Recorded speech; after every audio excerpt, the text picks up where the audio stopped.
Have you ever woken up in the morning unable to remember that crazy dream you had last night? Don't worry, I'm going to share some of my favorite tips for better remembering your dreams. Trust me, it's super fun and it's easier than you think. Dreams are one of those mysterious topics that even the best sleep scientists have a good bit of trouble fully explaining. Part of the mystery is just how odd and out of context they are. We're inside a dream, experiencing it fully, and then the next minute, it seems like we're awake and the dream just sort of vanishes on its own. Well, studying dreams is notoriously difficult. There's a lot of pseudoscience about dreams floating around out there, and it's tough to separate the quality science from the fake stuff.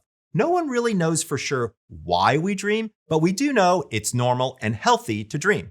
Here's what else we do know. Dreams usually occur during REM sleep. They can occur at any stage, but they're really most intense during REM sleep as well. They tend to be a bit more vivid and bizarre during REM sleep, and we tend to remember our dreams when we make it a priority, right? So we actually tell ourselves we want to remember our dreams. Part of the trouble is that when it comes to dreams and memory, dreams are weird, right? And the weirder the dream is, the worse your memory for it. Often when we remember dreams, it's because they seem very real and we accept their weirdness as usual or normal until we wake up. And then even though they can be a bit bizarre, there's usually some somewhat logical path to follow. The brain kind of knows what's going to happen next and sort of stores it in memory. But the more strange and random the imagery is, the more difficult it is for our brains to hold on to. We may only have a vague notion of our dreams in the morning, or maybe just sort of an overarching feeling. There are a few other factors influencing how much of our dreams that we can recall. One of them involves the stage of sleep known as REM, the state in which we are most likely to dream. We typically experience more REM sleep during the second half of the night, and that second half of the night can kind of inch into the early morning when many of us set our alarms for work or school.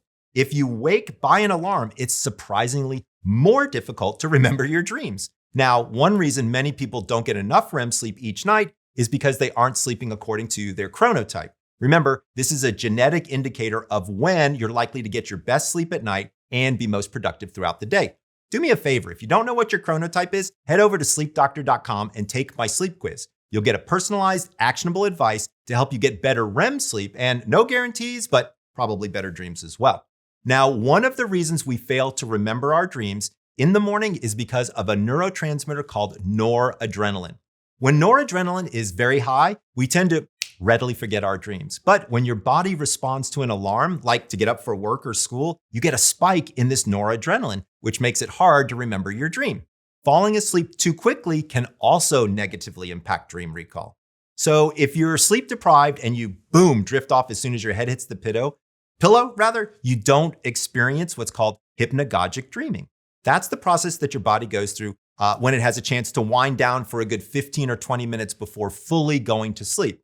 But if you fall asleep very quickly, let's say in under 15 minutes, then your brain actually doesn't get a chance to store these early dreams at the start of the evening. So waking up naturally and falling asleep slowly can actually help with dream recall. Okay, let's talk about 6 techniques that you can try to better remember your dreams. But just a quick word of caution, do not try this if you experience frequent nightmares. And remember, activating these strategies can be like flipping a switch that's not so easy to turn off. First, maintain a consistent bedtime that works with your chronotype. This way you don't fall asleep too quickly or too slowly. You're going to bed at the right time for your specific sleep pattern. Try waking without an alarm. Both are good for remembering your dreams. Next, use what I like to call the power down hour. Chop that last hour up into 3 20-minute segments for things that you're going to do just before bed, and work in 20 minutes of meditation or relaxation in the dark while trying to fall asleep. That way you can get some of that hypnagogic dreaming in, no problem. You can also try slowing down your morning routine. Give yourself a little extra time. Don't jump out of bed first thing after awakening.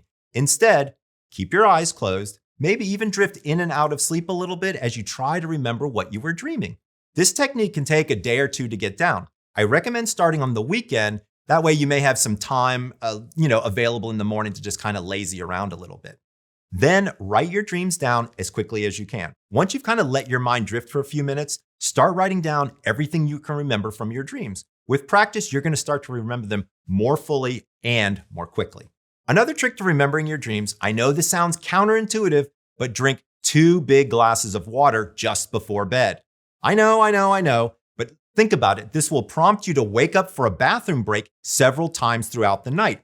Most of the time, your body will wake just out of a REM cycle, which is your best time to remember your dreams. You could even try jotting down a few notes about these dreams in your journal before going back to sleep. And finally, you can try one of the things I've found to be helpful, which are mental affirmations. Repeat to yourself while falling asleep, I want to remember my dream. I want to remember my dream. I know this doesn't sound particularly scientific, but the method does work, and it's been shown to work in many people. What if you are able to direct your dreams and actually influence the dream itself? Well, then you would be lucid dreaming, and that is something next level. I've got a full video on what lucid dreaming is and how it works right here. Remembering your dreams is great, and not just for the stories the next morning, but I am a firm believer that it can have personal and therapeutic benefits. So write down those dreams, pay attention to the themes, and have fun with it. This is Dr. Michael Bruce, the Sleep Doctor, wishing you sweet dreams.